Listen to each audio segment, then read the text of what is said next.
할렐루야, 반갑습니다. 좋은 아침, 거룩한 주일 함께 예배드림에 감사드립니다.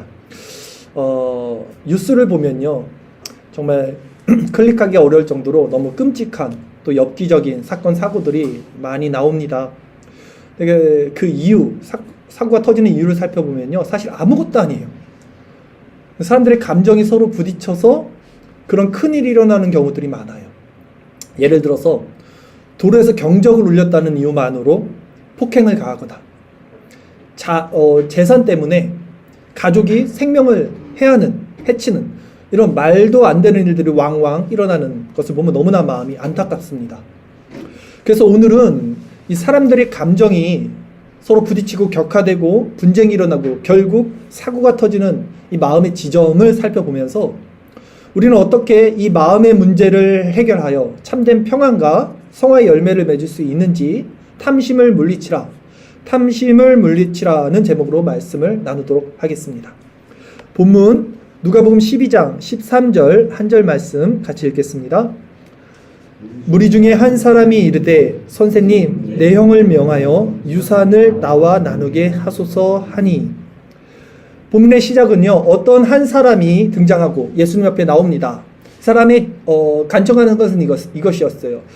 우리 형에게 말해서 재산을 좀 이렇게 아버지 유산을 잘 나누게 해달라고 명해 주세요 라고 간청한 겁니다. 이 사람이 지금 예수님 어떻게 불렀습니까? 무리 중에 한 사람이 선생님이었어요. 선생님이 유대어로는 이제 랍비라고 그러죠. 당시 랍비들은요, 이렇게 백성들이 불공정한 재산 분배 문제를 해결해 주었습니다. 그러게 이 사람이 지금 예수님을 랍비라고 보고 도움을 요청한 것이죠. 그러나 예수님은 랍비가 아닙니다. 그러게 예수님께서 이 사람에게 이제 이렇게 말씀을 하셔요. 본문 누가복음 12장 14절 말씀 한 절 같이 읽겠습니다. 이르시되 이 사람아 누가 나를 너희 재판장이나 물건 나누는 자로 세웠느냐 하시고, 예수님께서 세상에 오신 이유는요, 이렇게 재판장, 물건 나누는 자, 이렇게 세상에서 일어나는 어떤 재반 사항에 대해서 심판해 주시고 해결해 주시고 재판해 주시는 역할이 아니라 죄와 사망에 묶여 포로된 모든 자들에게 생명과 자유를 선언하시고 구원해 주시기 위해서 오신 것이죠. 그래서 예수님께서는 이제 이 자리에 있던 모든 사람들에게 다시 이렇게 말씀을 하시는 거예요. 본문 누가복음 12장 15절 말씀입니다. 같이 읽겠습니다.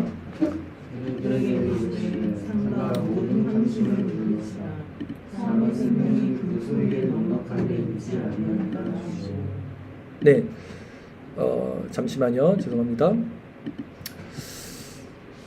누가복음 12장 15절 제가 다시 한번 읽어드릴게요. 그들에게 이르시되 삼가 모든 탐심을 물리치라. 사람이 생명이 그 소유에 넉넉한 데 있지 아니하니라 하시고, 사실 지금 이 사람이요, 예수님께 구한 이 명분은 뭡니까? 형과의 재산 분할 문제예요. 아마도 이게 세상적 관점에서 합당한 일이었을 거예요. 이 사람이 지금 뭔가 불합리하게 가온 게 아닐 거 아닙니까? 억울하니까 지금 찾아온 거예요. 억울하니까 도움을 요청한 거 아니겠습니까? 모세 율법에 의하면 유산은요, 장자에게는 먼저 우선권이 주어지고요, 3분의 2를 가져가게 되고요, 차자는 이제 3분의 1을 가져가게 됩니다. 이 사람 지금 3분의 1은 가져가야 되는 상황인데 아마도 못 가져갔을 거란 말이에요. 그러니까 부당한 이 처우에 대해서 좀 해결해 주세요 라고 예수님께 나온 거예요. 그리고 아마도 이 사람은요, 이런 재산 분배 규칙이 제대로 적용되지 않은데 불만을 품고 있다. 대중들로부터 지금 예수님께서 인정을 받고 어떤 권위를 인정받고 있는 것을 보자 예수님 앞에 나와서 이제 이렇게 요구한 것일지도 모릅니다. 그러나 예수님은 사람의 생명이 그 소유에 넉넉한 데 있지 아니하다라고 말씀을 하시면서 전혀 다른 지점을 지적하고 새로운 국면으로 모든 이들을 이제 환기시켜서 주목시킵니다. 이 사람은 지금 자기 문제를 해결해 달라고 했는데 예수님은 다른 얘기를 하시는 거예요. 사람의 소유에 생명의 소유에 넉넉함이 있지 아니하다라고 말씀을 하시면서 뭐라고 말씀하십니까? 삼가 모든 탐심을 물리치라. 이 삼가라는 뜻이 보라라는 뜻이에요. 사람들을 모두 주목시키는 거예요. 아니 지금 이 사람은요, 사실 정당한 권리를 요구한 것인데 어찌 보면 자신의 것 이상을 탐내려고 했던 것이 아닙니다. 아마도 모세 율법에 나와 있는 그대로 자신이 받아야 할, 차자로서 받아야 할 그 몫을 받으려고 했을 뿐일 거예요. 근데 왜 예수님이 갑자기 벼랑간 이 사람한테 그 모든 이들에게 삼가 모든 탐심을 물리치라 라고 말씀하셨을까요? 이 상황에서. 탐심으로 번역된 이 헬라어 플레오넥시아스, 이 뜻은요, 자기 분에 넘치도록 더 많이 가지려 하는 욕심이라는 뜻이에요. 자기 분에 넘치도록 더 많이 가지려는 욕심. 제가 이걸 한글 사전적 의미에서도 찾아보니까 탐심이 이렇게 써 있어요. 한글 사전에서는 가진 바를 족한 줄로 여기지 못하고 더 가지려고 하는 마음 같은 거죠. 그러면 지금 이 사람은요, 도대체 뭐가 문제였을까요? 지금 뭘 더 가지려고 했던 게 아니잖아요.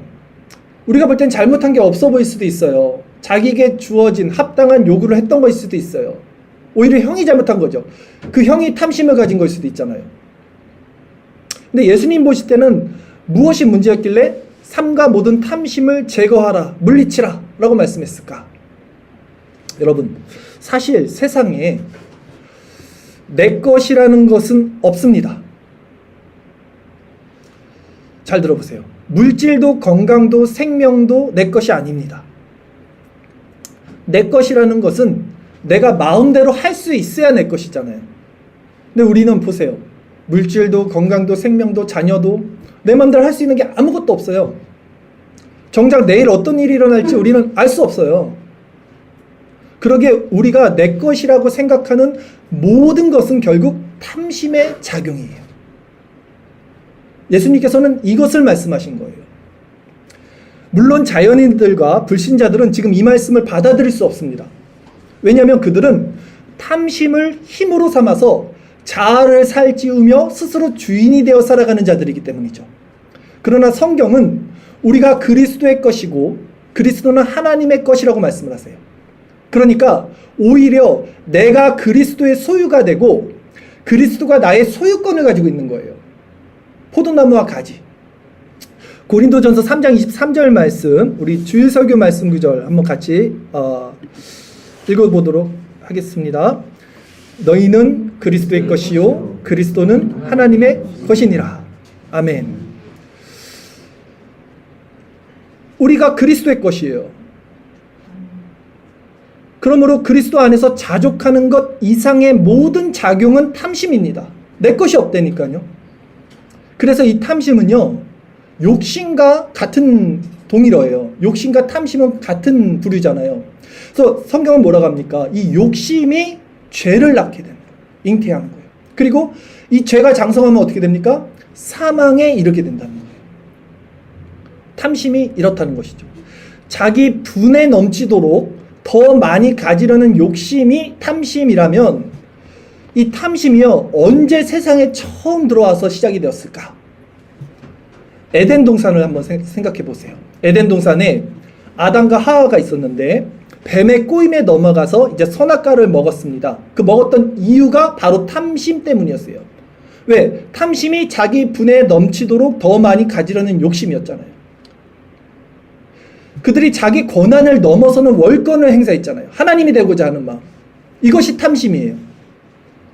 그만큼 탐심이 무서운 거예요. 왜냐하면 이것이 하나님의 자리에 오르고자 하는, 즉 하나님이 가장 가증스러워하는, 하나님 되고자 하는 게 뭡니까? 우상이잖아요. 하나님이 가장 가증스러워하는 우상 숭배이기 때문이죠. 골로새서 3장 5절 6절 말씀입니다. 주일설교 말씀 구절 같이 읽겠습니다. 그러므로 땅에 있는 지체를 죽이라. 곧 음란과 부정과 사욕과 악한 정욕과 탐심이니 탐심은 우상 숭배니라. 이것들로 말미암아 하나님의 진노가 임하느니라. 아멘. 탐심은 우상 숭배예요. 이것으로 하나님의 진노가 임합니다.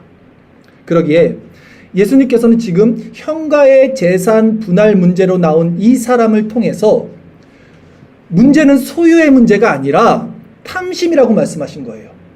그러면서 그 탐심이 우리 마음 가운데 어떤 결과를 맺게 하는지 다시 한번 그 실상을 한 가지 예를 들어서 말씀을 해주십니다.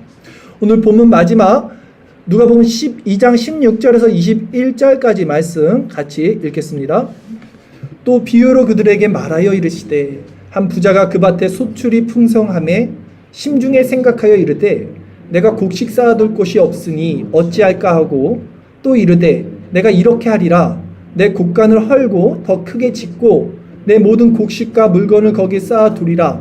또 내가 내 영혼에게 이르되 영혼아 여러 해 쓸 물건을 많이 쌓아두었으니 평안히 쉬고 먹고 마시고 즐거워하자 하리라 하되 하나님은 이르시되 어리석은 자여 오늘 밤에 내 영혼을 도로 찾으리니 그러면 내 준비한 것이 누구의 것이 되겠느냐 하셨으니 자기를 위하여 재물을 쌓아두고 하나님께 대하여 부유하지 못한 자가 이와 같으니라. 아멘. 이 부자가요 지금 밭에 소출이 너무 풍성하니까 고민이 생겼어요. 이거 어떻게 처리할까? 그러다가 뭐라고 합니까? 심중에 생각했다라 그랬어요. 어찌할까 하고 이르되 내가 이렇게 하리라. 심중에 생각했다는 게 무엇일까? 이 심중이 뭡니까? 이게 탐심이에요. 마음속 심중에. 이렇듯 자연인들에게는요 탐심은요 힘이 됩니다. 힘. 그래서 실제 세상 사람들에게 이 탐심이요 안정과 기쁨, 평안과 위로를 가져다 줘요. 탐심 없는 사람들은 세상에서 루저예요. 욕심이 있어야지 살지, 잘 살지. 목표를 크게 잡아 부자가 돼, 이거잖아요. 세상 사는 원리가. 좋은 집, 좋은 차, 좋은 직장, 보장된 노후. 벌써 여러분 어때요? 마음이 든든하고 뭔가 편하지 않아요? 또 저만 그래요? 좋잖아요. 이거 싫어하는 사람이 누가 있냐고요. 에? 이 모든 것이 근데 탐심의 작용이에요, 여러분. 그러나 예수님은 말씀하시는 거예요. 이것은 어리석은 것이다. 그것은 하나님께 대해서 부여한 것이 아니다. 왜? 그 모든 것의 소유는 너가 아니다. 생명의 소유의 문제가 아니다. 라고 말씀하신 거예요. 왜냐하면 제가 지금 말씀드렸던 좋은 집, 좋은 차, 보장된 노후, 우리 마음을 든든하게 하는 이게요, 이 안정과 기쁨이 한시적일 뿐 절대적이지 못해요. 그리고 한순간에 빼앗겨버리는 바람을 잡는 것과 같아요. 이런 것들은. 다시 한번 말씀드리지만 시간도, 물질도, 건강도, 생명도 우리의 것이라는 것은 아무것도 없습니다. 그럼에도 여러분은 혹시 본문의 부자처럼 그래도 이왕이면 더 큰 곳간을 짓고 먹을 것을 쟁겨두면 이제 만사태평 근심 걱정 없이 신앙생활도 잘하면서 잘 살 것 같은 마음이 있지 않습니까? 누구나 이런 마음이 있겠죠. 누구나 이 마음이 있습니다. 그것이 사탄이 주는 유혹이에요. 그 탐심이. 그러나 진짜 여러분 그 상태가 되었을 때 우리가 만족하고 행복할 수 있을까요? 정말 이 풍요로운 하나님이 주시는 모든 건강, 또 어떤 자녀의 보, 물질의 보, 모든 것을 가졌을 때 진짜 우리는 마음의 평강과 안식과 만족을 얻을 수 있을까요? 만약 그렇다면 에덴의 동산에서 아담과 하와가 범죄하지 않았겠죠. 에덴 동산은요 모든 것이 완벽하게 주어진 환경이었습니다. 그럼에도 불구하고 아담과 하와는 탐심으로 말미암아 범죄한 것을 보면 우리 인간의 탐심은 어떤 상황에서도 만족하지 못한다는 것을 우리도 알 수 있을 것입니다. 우리가 그 많은 풍요가 결코 우리에게 만족을 주지 않는다는 것이죠. 그래서 잠언 기자는 이렇게 고백을 합니다. 잠언 30장 8절 9절 주일설교 말씀 구절 우리 같이 읽겠습니다. 곧 헛된 것과 거짓말을 내게서 멀리 하옵시며 나를 가난하게도 마옵시고 부하게도 마옵시고 오직 필요한 양식으로 나를 먹이시옵소서. 혹 내가 배가 배불러서 하나님을 모른다 여호와가 누구냐 할까 하오며 혹 내가 가난하여 도둑질하고 내 하나님의 이름을 욕되게 할까 두려워함이니이다. 아멘. 잠언 기자는요 탐심에 대해서 분명한 경각심을 가지고 있었어요. 이 말씀을 보면 사람의 행복이 그 소유의 넉넉함에 있지 않다는 것을 이 사람은 알고 있었습니다. 그래서 적절한 형편 가운데 하나님 나 그렇게만 살게 해주세요. 자신의 마음을 지켜달라고 그렇게 하나님께 구한 것이죠. 사도 바울 역시 이 상태를 알고 이렇게 고백을 합니다. 빌립보서 4장 11절에서 13절까지 말씀 주일설교 말씀 구절 읽겠습니다. 내가 궁핍함으로 말하는 것이 아니니라. 어떠한 형편에든지 나는 자족하기를 배웠노니 나는 비천에 처할 줄도 알고 풍부에 처할 줄도 알아. 모든 일 곧 배부름과 배고픔과 풍부와 궁핍에도 처할 줄을 아는 일체의 비결을 배웠노라. 내게 능력 주시는 자 안에서 내가 모든 것을 할 수 있느니라. 아멘. 어떤 사람들은요, 저한테 이런 말을 했었어요. 진짜. 너가 이런 것을 못 누려봐서 그렇게 말하는 거야. 너가 부를 못 누려봐서 돈이 없으니까 그렇게라도 지금 네가 마음의 위안을 스스로 삼는 거야. 그래서 그런 설교하는 거야. 근데 지금 바울이 뭐라고 합니까?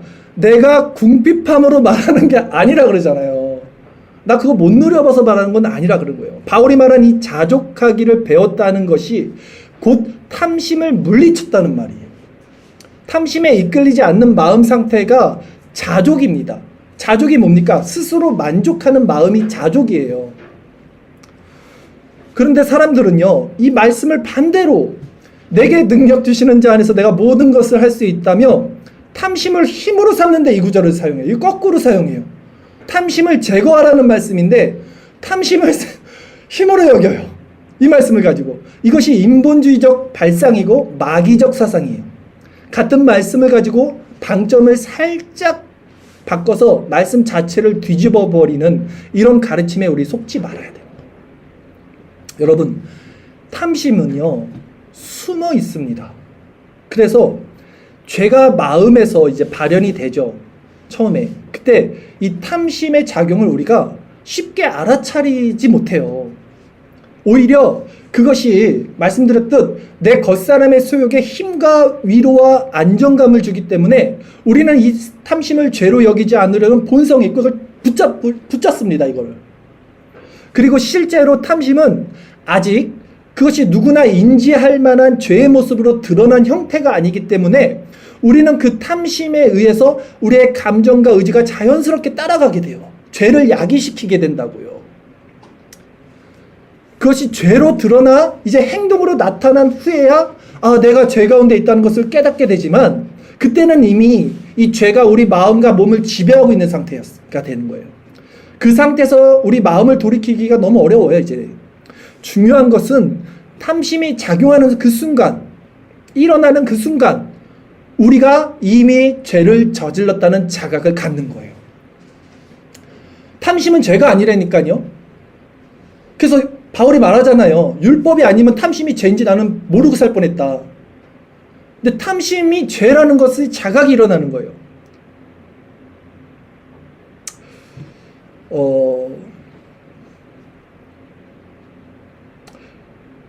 간음을 마음에 품은 자, 예수님께서 간음을 했다라고 말씀하는 거예요. 이게 탐심의 작용이잖아요. 그러니까 이 탐심이 얼마나 우리 인간 내면 뿌리에 깊이 박혀 있는지를 알면요, 이걸 발견하면 정말 끔찍합니다, 여러분. 그러기에 예수님은 본문을 통해서 어떻게 말씀하셨냐면 모든 탐심을 물리치라 이렇게 말씀하신 거예요. 근데 여기서 물리치라 이 명령어 같잖아요. 이 물리치라 이 단어가요, 헬라어 필레세스테라는 뜻인데 이 시제가 있습니다. 헬라어들은 시제가 있는데 과거, 현재, 미래형이 있잖아요. 남성, 여성형이. 근데 이 시제를 보면 이게 어떤 의미냐면 수시로 마음속에 들어오는 우리 이 탐심을 물리치는데 우리가 급급할 것이 아니라, 그러니까 탐심이 들어올 때마다 이걸 물리치라는 말이 아니라 이 시제가 그것이 탐심이 애초에 들어오지 못하도록 굳게 막아 지킬 것을 명하고 있는 시제의 단어예요. 이해하셨어요? 즉 우리가 탐심을 물리치기 위해서는 탐심이 마음 안에 작용한 후에 대응하면 늦어요. 이게 아니라 애초에 마음 안에서 탐심의 씨가 자라기 전에, 그래서 이 불이 번지기 전에, 우리 마음을 다 태워버리기 전에 이 탐심을 차단하고 발견하고 분별해서 굳게 막아야 된다는 거예요. 이게 물리치라는 말씀이에요. 그러기에 죄가 드러나기 전 탐심이 내 안에서 어떻게 발현되는지를 분별하는 것이 관건이에요. 일단 탐심이 작동하는 것을 우리가 제어하지 못하면 말씀드렸듯이 그 후에는 죄악이 눈으로 보는 것으로 이어집니다. 이제 이 탐심이 우리의 눈을 죄악간도에 끌려가요. 그리고 어떻게 됩니까? 점점 우리의 양심이 마비가 돼요. 이제 그것은 죄가 아니라고 여겨요. 스스로 우리 마음을 뒤덮어요. 그 죄가. 그리고 우리 양심을 굳게 한 그것은 더욱 과감한 행동으로 우리를 이끌어서 돌이키기 힘든 정도로 우리를 이제 행동으로 일으켜서 파멸로 이렇게 되죠. 그때가 되면 이제 우리에게는 죄를 억제하거나 제어할 힘이 아예 없어져요. 네. 그래서 이거를 탐심을 애초에 기선제압을 해야 되는 거예요. 너무 과신하면 안 돼요. 이 탐심이 얼마나 무서운 건데요. 그냥 죄에게 우리 지성과 감정과 의지, 이게 마음이죠. 이게 그냥 끌려가요. 그래서 모든 것을 다 불태울 때까지 쾌락이 주는 힘을 우리는 공급받아요. 왜? 우리 감정과 의지를 좋아한다니까요. 그래서 그리고 나서 이제 비로소 이제 비참하게 너덜너덜 깨진 자신의 모습을 발견할 때 이제 아이고 내가 왜 이랬을까? 아이고 내가 또 죄에 넘어졌네. 내 안에 하나님의 형상이 사라진 것 때문에 고통을 받아요. 그리고 또 하나님께 나와서 이제 용서를 구하죠. 그렇죠? 반복하잖아요. 그러나 이 방법으로는요, 여러분 성화의 열매를 절대 맺을 수 없습니다. 이건 성화가 아니에요. 그러게 탐심을 분별할 수 있는 지점에서 죄와 싸워야만 우리는 성화의 열매를 맺으며 승리할 수 있는 거예요. 예를 들어서 쓸데없이 핸드폰 우리가 보잖아요. 그리고 생각이 들어요. 이제 이거 보면 안 되는데. 근데 눈은 멈출 수가 없어. 계속 봐. 머리로는 보면 안 되는데 이거 재밌다 뭐 없나 계속 봐요. 또 저만 그래요? 다들 표정이 나는 안 그런데 이거 같은데 아니잖아요. 이미 죄악이 우리 마음을 끌고 가버려요. 그러기 전에, 핸드폰을 보기 전에 마음에서 분별이 일어나야 된다고요. 그 지점에서 우리 마음을 깨끗하게 유지하고 거룩하게 유지할 수 있다면 이제 죄가 마음 안에 따리를 틀지 못하고 탐심이 일어났을 때 그 불을 빨리 끄고 억제해서 성령 충만한 삶을 살아갈 수 있습니다. 그렇다면 우리가 이 탐심을 분별할 수 있는 방법은 무엇인가? 여러분 이미 알 거예요. 유일한 방법 한 가지, 율법, 말씀을 통해서밖에 없습니다. 즉 하나님의 말씀을 통해서 하나님의 속성, 인간의 속성을 분별할 때 이 탐심이 내 마음 안에서 어떻게 작용하는지, 어떻게 시작되는지를 우리는 비로소 이렇게 분별할 수 있게 되죠. 로마서 7장 7절 8절 두 절 말씀 같이 읽겠습니다. 그런즉 우리가 무슨 말 하리요? 율법이 죄냐? 그럴 수 없느니라. 율법으로 말미암지 않고는 내가 죄를 알지 못하였으니 곧 율법이 탐내지 말라 하지 아니하였더라면 내가 탐심을 알지 못하였으리라. 그러나 죄가 기회를 타서 계명으로 말미암아 내 속에서 온갖 탐심을 이루었나니 이는 율법이 없으면 죄가 죽은 것이니라. 아멘. 인간은 탐심을 죄라고 여기지 않습니다. 왜요? 탐심이 인간의 힘이거든요. 그 힘을 가져야만 내가 살잖아요. 우리가 더 열심히 살 수 있잖아요. 근데 율법이 말하는 거예요. 야, 그거 탐심 죄야. 율법이 그 탐심을 죄라고 말하지 않으면 인간은 절대 탐심을 죄라고 여기지 않아요. 내가 죄라고 여기지 않는 그것 때문에 결국은 인간은 파멸됩니다. 그러게 우리가 힘써야 할 일은 말씀 묵상을 통해서 내 마음 안에 탐심의 작용이 어떻게 일어났는지를 계속해서 분별하는 일이에요. 하나님의 속성으로 지성이 깨어나면요, 내 안에 감춰졌던 탐심이 이렇게 분별돼서 보이게 될 것입니다. 그리고 그 지점을 보면 말씀드렸듯 우리는 굉장히 수치스럽고 고통스럽게 됩니다. 깜짝 놀래요. 아이고, 어떻게 내 안에 이렇게 하나님을 대적하는 끔찍한 죄가 아직도 여실히 살아 있었다는 사실을 보고 우리가 스스로 놀라는 거예요. 그러나 역설적이게도 이 탐심, 이 지점이 우리가 봐야지만 우리는 마음이 낮아지고 그리스도께 나갈 수 있는 겸비된 심령이 준비되는 거예요. 포도나무의 가지처럼 가지의 정체성이 세워지고 예수님 없이는 아무것도 할 수 없는 존재가 됨을 우리가 인식하게 되는 것, 이것 역시 우리 안에서 탐심을 보게 될 때 일어나는 가장 유익한 반응이에요. 탐심이 좋은 거예요. 그래서 율법이 선하다는 것을 이 탐심이 가르쳐 준 거예요. 그래서 우리가 그리스도를 바라보게 하는 거예요. 그리스도 없이는 내가 이 탐심의 노예로 살게 된다는 것을 깨닫게 되는 거예요. 그래서 오직 그리스도를 바라보게 하는 거예요. 이게 좋은 거잖아요. 율법이 죄냐? 죄가 아니라 그랬잖아요. 율법이 탐심을 죄로 드러냈기 때문에 좋은 거예요. 선한 거예요. 우리는 새벽 기도 모임을 합니다. 그때 먼저 여러분, 우리 마음에 있는 탐심을 점검하십시오. 기도하실 때. 그럼 어떻게 탐심을 점검하느냐 했을 때, 밤새 생명을 지켜주시고 새로운 하루를 허락하신 하나님께 감사를 드리시고요, 오늘 일용할 양식, 의식주, 이 문제 해결해 주심을 감사드리시고 그것으로 자족하는 마음을 그 새벽에 가지십시오. 시간도 생명도 물질도 양식도 모두 다 내 것이 아닌 하나님의 것임을 고백하고 하나님이 주신 것임을 고백하고 그 주신 모든 것에 감사하는 마음을 가질 때 내 안에 탐심이 제어되고 그리스도와 연합된 생명이 일어나게 되는 거예요. 이 아침마다 이걸 해야 돼요. 이 작업을. 아니면 탐심은 계속해서 내가 주인 행세를 한다니까요. 다시 말씀드리지만 마음이 부자인 사람들은요, 이 탐심이 분별되지 않습니다.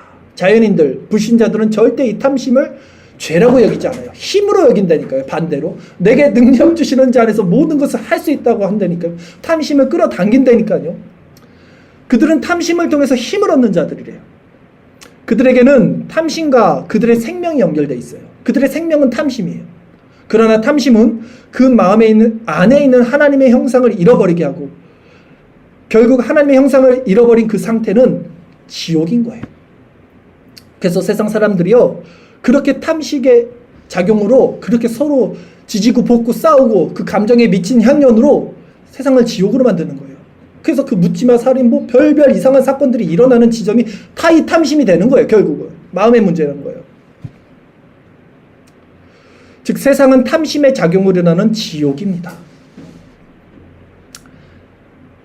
마치 마약에 중독된 자가 계속 마약을 이제 하게 되죠. 함으로써 더 자신을 파멸로 몰아넣듯이 탐심이 인간 내면에 들어와서 만들어내는 이 욕망의 힘은요, 결국 그 마음밭에 잠깐의 그 기쁨, 마약의 기쁨을 줄지 몰라도 이 마음밭에 모든 것을 태워버리고 지옥으로 만들 때까지 멈추지 않아요.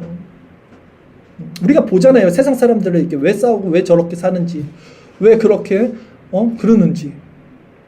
별것도 아닌 일에 서로 상처 주고 상처받고 서로를 해치고 이런 미친 감정의 폭주들이 왜 일어나는지.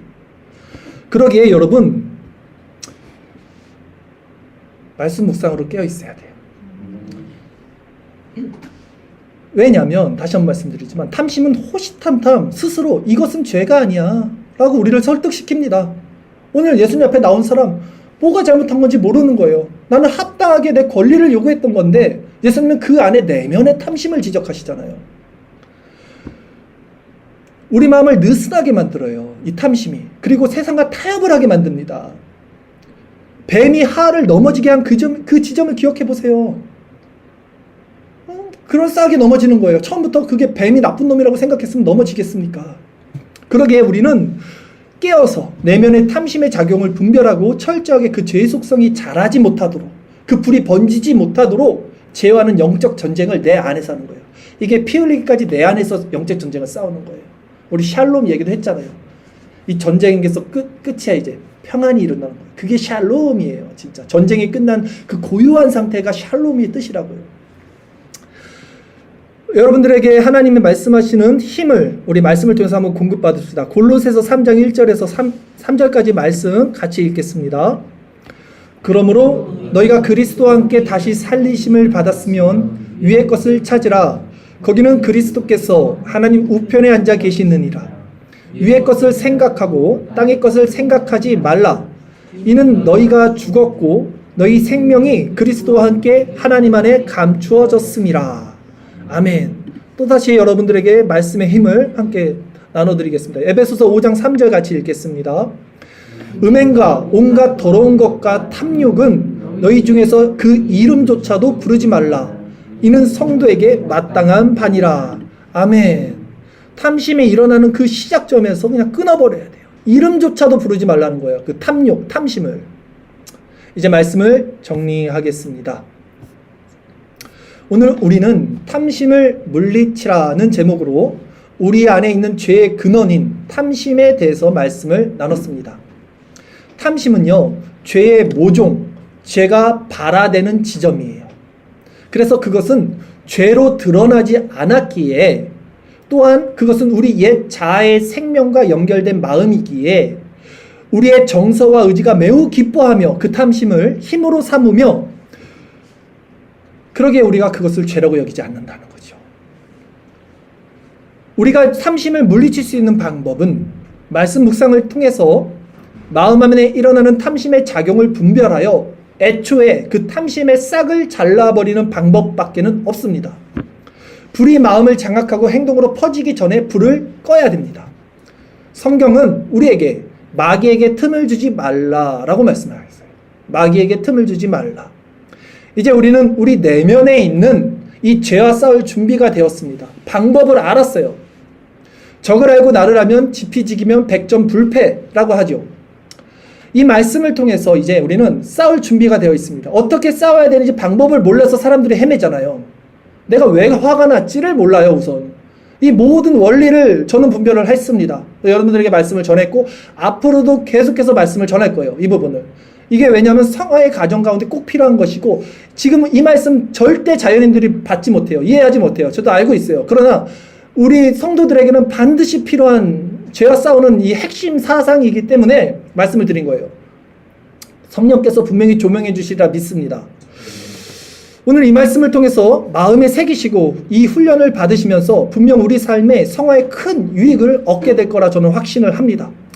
먼저는 그래서 우리가 이 기쁨을 누리는 자들이 되고 나아가서는 우리뿐 아니라 이제 일어난 원리를 몰라서 이 세상에서 서로 물어뜯고 죽이고 상처받는 이 지옥에 사는 사람들에게 이 복된 소식, 이 복음을 전하는 복음의 증인들이 다 되기를 바라겠습니다. 끝으로 에베소서 4장 26절 27절 말씀 읽고 설교 말씀을 마치도록 하겠습니다. 같이 읽겠습니다. 분을 내어도 죄를 짓지 말며 해가 지도록 분을 품지 말고 마귀에게 틈을 주지 말라. 아멘.